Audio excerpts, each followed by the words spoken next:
জবানের হেফাজত করতে হবে। এটা বড় দামি একটা জিনিস, মনে রাখবা যুবক ভাইয়েরা।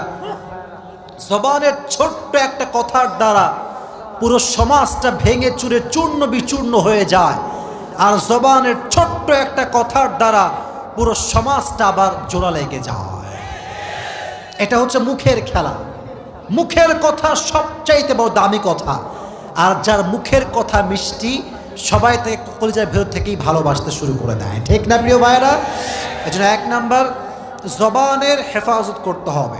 2 নাম্বার, যদি আপনারা সবাই রমজান মাসে আল্লাহ তাআলার কাছে রোজাকে কবুল করাতে চান, কানকে হেফাজত করতে হবে।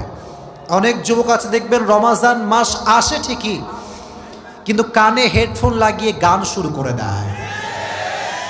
রাত 2টা 3টা পর্যন্ত হিন্দি গান, বাংলা গান শোনে।